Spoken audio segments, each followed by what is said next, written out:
I'll show you a little bit more about that in a bit. But got to apologize. It's been a couple weeks since I posted a video, and it's because I've been so hammered with jobs this last couple of weeks. I've been working with the crew every single day on some really interesting jobs. So this video is going to be sort of a collective. I'm going to show bits and pieces of a lot of the jobs that we've been working on lately, and there's some interesting stuff in here. I hope you follow this to the end. And it is Thanksgiving morning here up on the mountain. We're going to be cooking a turkey here in a little bit. All you folks out there, happy Thanksgiving to you, and hope all is well. And at the end of the video, if you wouldn't mind commenting, maybe put a like on there, and if you haven't subscribed, please do so. So on with the show. Let's check it out.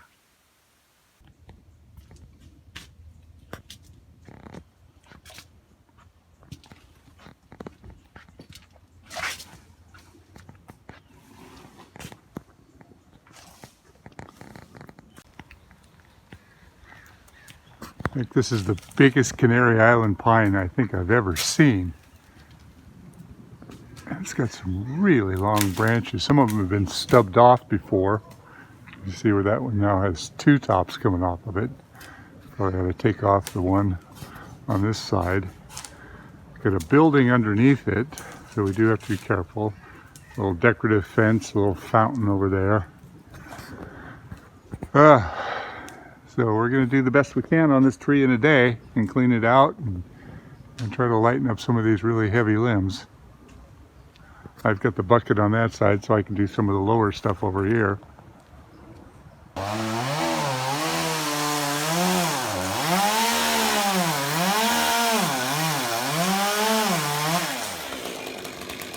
Okay, wait till it gets a little lower and I'll grab the rope. Keep coming.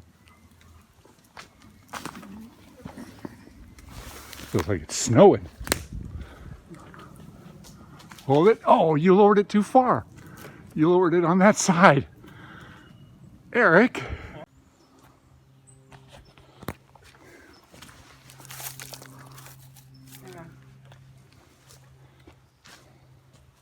Yeah, I definitely want to show him that.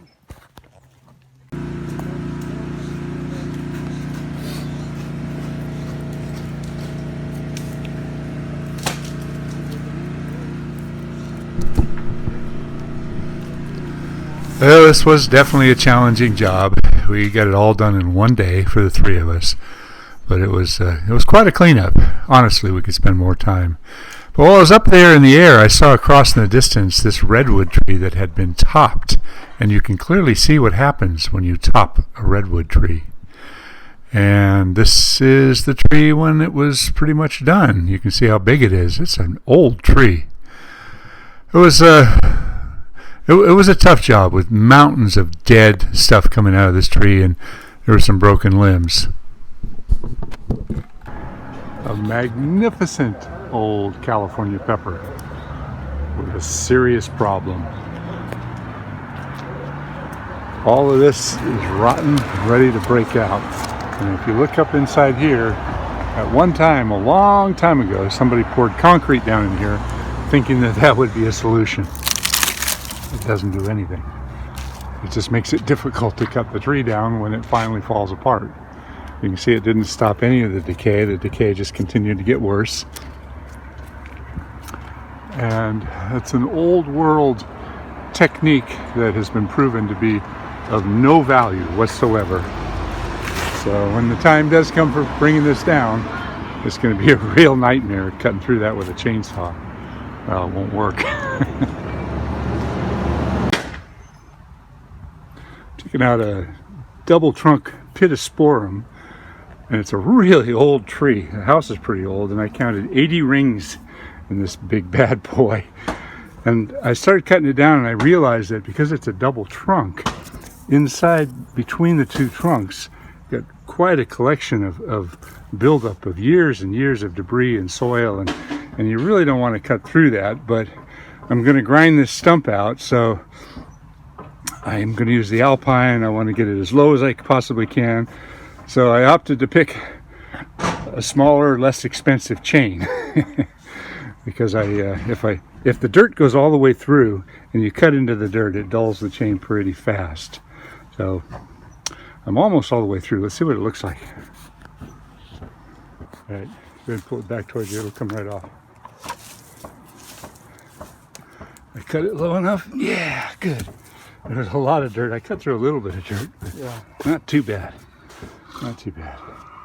Kind of missed it over there. That was too big. A little bit of decay there.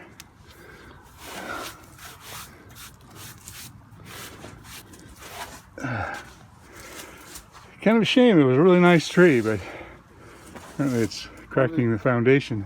You got the foundation? The way you cut them off? Yeah.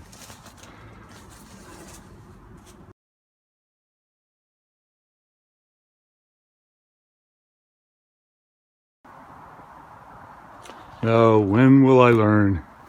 I just accepted another job. This is going to be a tough one. In the back corner here, this is the whole work area. I've got to bring this whole tree down. It's about 6 feet across at the base, and it's a solid 4 feet right there. And it's probably 100 feet tall. It's over 4 different backyards. Our hall is going to be out this way. Lots to break. Everything's got to be roped down. And a hedge. I told him I need some room right here, so because there's a piece missing there, I'm going to clean it up, make it about 4 feet wide. I told him I got to take out that plant right there. I'm going to grind some stumps out, and we're going to build a catch out of some of the branches, and I'll probably go in there with my stump grinder and grind out a big hole first so that when the wood comes down, it'll slow it way down. We'll rope it down probably to the last 15 or 20 feet, and then we're going to take small chunks down. Kind of a shame that I can't get this wood out of here in big pieces to mill. Another big redwood tree. Ay, ay, ay. Way in the back. Too far for a crane.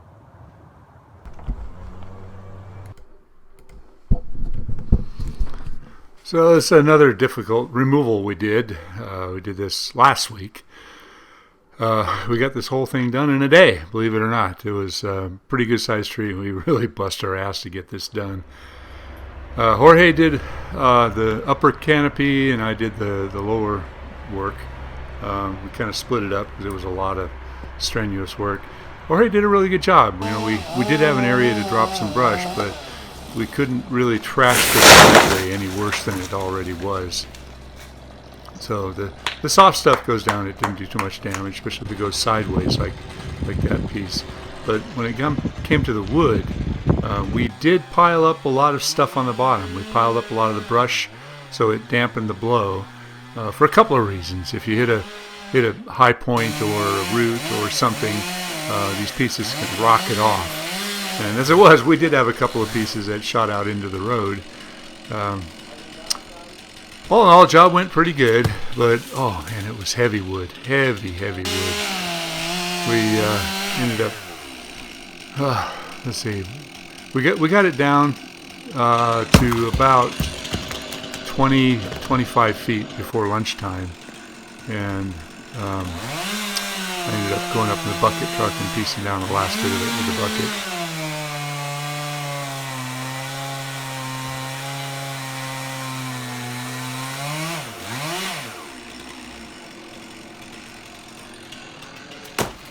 This is going a little bit slow, sorry.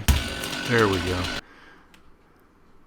It was a long, tiring day. I mean, you know, Jorge did really well. We had really sharp saws and made a big difference, making sure that all the equipment is in top working order.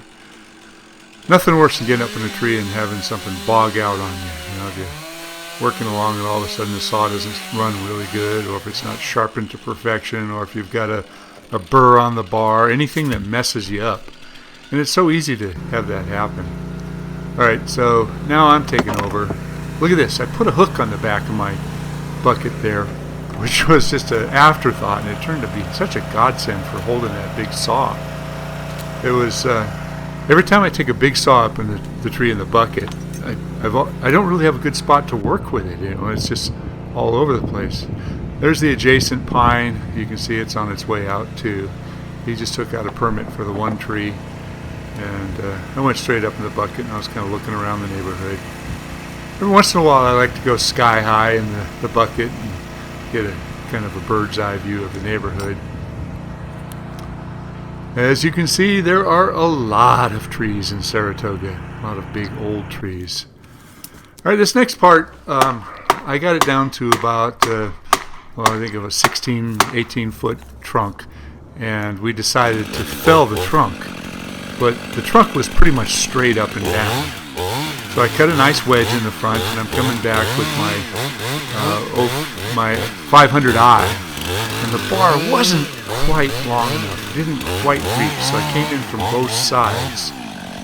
And if the tree is taller and has just a little bit of weight in one direction, then gravity's working with you. But this was straight up and down, which took all the upper weight out. What I should have done was I should have put a rope on the top just so we can give a little bit of a pull from the top to get it started. So I'm putting in wedges. This is a little bit longer than maybe some of you want to see, but it kind of shows you, what it's like sometimes. So unfortunately, I did not bring the right hammer either. Whenever you're using wedges, it's always a good idea to have a small sledgehammer or even a big sledgehammer, something to beat them in there really good and hard. And I forgot it, so we're using a regular claw hammer. It took me a little bit longer. I'm taking my time and watching to see what's going on, and it was moving. It was, I'd put some pressure on one wedge, and then suddenly another wedge would become loose. Mm-hmm. So I had 3 wedges back there, and I kept moving them around and getting them a little bit closer to the hinge point. You notice I put a lot of wood down in front of it because I did not want to impact that old asphalt driveway. I know it's an old driveway, but it's his driveway, and he didn't really have the funds to fix it at that point, so he didn't want us to make it any worse. So he was good about it. He said, "Yeah, I totally understand if you mess it up, but if you can avoid it, please do."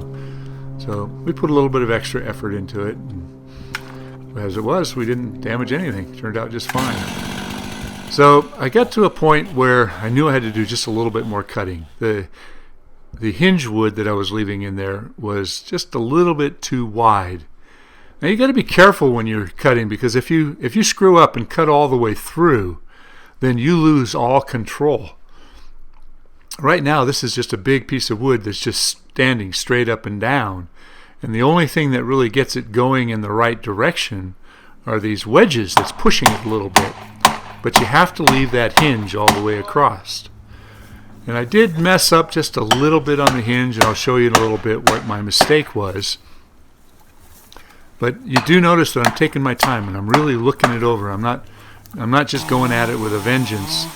At this point I switched and went over to the other side and needed to cut a little bit more. I took the smaller saw. I thought that, well, I'm missing a little bit on that side. So I cut a little bit more over there. And slowly but surely, it gets closer and closer. All in all, it took me about maybe 10 minutes to get this thing down on the ground. Feels like a lot longer watching this video, but yeah, let's see what's going on here.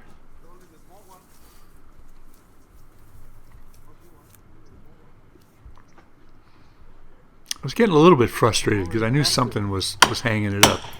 Should have gone by now. What's going on? What's holding me up?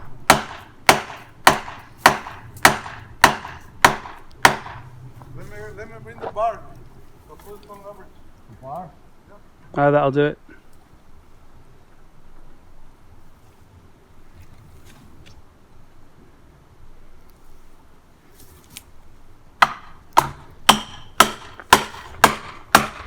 That would have been so much easier with a sledgehammer. We didn't even have an axe with us. I screwed up.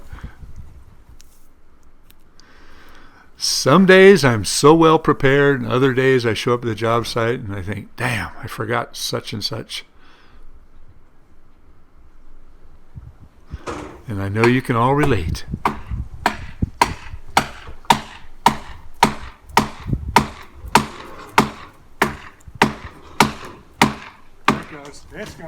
And there it goes.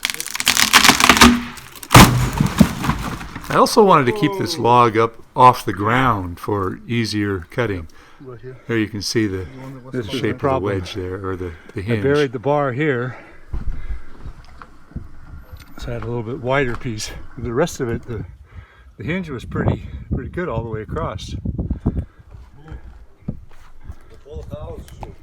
Oh, really? I want you to take a close look at this wedge. You can see the bottom where I overcut it a little bit. And here I left the log high. We ended up loading up all the wood by hand, and that really kicked our asses. That was hard. There it is, all done. You can see that the roots were raising the asphalt to begin with, but no additional holes.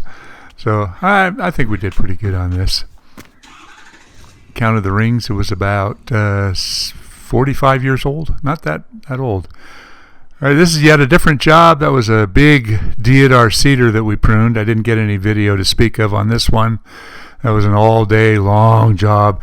Oh, here's the video part of it. There were 10 broken limbs in this deodar cedar. And some of them were pretty significant, all through the tree. The tree had not been pruned in over 10 years. And oh my God, we were cutting out all these cracked and broken dead pieces. Deodars are known for breaking limbs. They don't belong in this environment. Their native habitat is up in Afghanistan and the Himalayas at 6,000 to 8,000 foot. Yet another job, no video on this one. This was a great big live oak that we had to shape it on both sides. This tree had been cut back pretty hard in the past, and both houses had neighbors. All right, so let's get back to the Liquidambar that we had to remove. We did this last Monday. Now, I am not promoting the use of ladders, but sometimes a ladder is a good thing to do. And in this case, I did not want to be tied to the tree. I just wanted to be able to get out of there as quick as I possibly can. So I opted, I'm still low to the ground, and got a really sharp saw. I'm using a smaller saw that's easier to handle. It was a little bit of an awkward spot. I could have tied in the top and come down with a rope, but I wanted to really, if anything started to go wrong, I wanted to be able to get down that ladder and get out of the way really quick. So I cut my wedge, really nice cut. Looked at close, looked everything over. There was a curb, and I forgot to say, they put in a brand new sidewalk. They ground out all the roots of this tree years ago, and they put in a brand new sidewalk and ground the roots again. So that was the reason the city gave them a permit to cut down this tree. City of San Jose is kind of funny. They planted all the trees, and for the longest time they were responsible for them. But about 10 years ago, the city decided, we don't have enough money to take care of these trees, so all the trees that we planted that we used to take care of are now your responsibility. Lucky them. So they had to incur the cost to remove this tree and fix the sidewalk.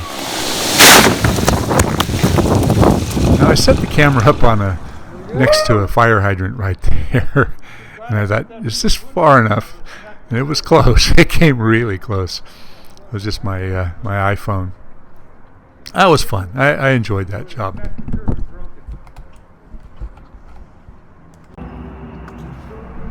So let me wrap it up with a little bit of California coastline. We had some friends that stayed at a B&B, and they invited us to come over for the weekend, so we went over. And they rented this really cool rock house. The whole thing was made out of river rock. I have no idea the history of the place, but it was really intriguing. It was in a regular neighborhood. We were walking distance to the beach. Good friends. Yeah, it was a fun weekend.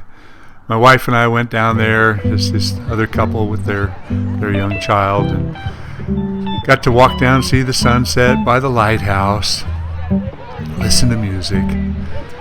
A lot of people bitch and moan about how California is this and California is that, but there sure are a lot of nice things about California. Yeah, it is too expensive. Yeah, it is too crowded. Yeah, it's got the best beaches, I think, anywhere in the world. Well, maybe not anywhere in the world, but I like it. Well, thanks again for taking the time to watch this rather long video. I hope you enjoyed this. If you're in the business, please stay safe out there. If you're an armchair arborist, I hope you learned something.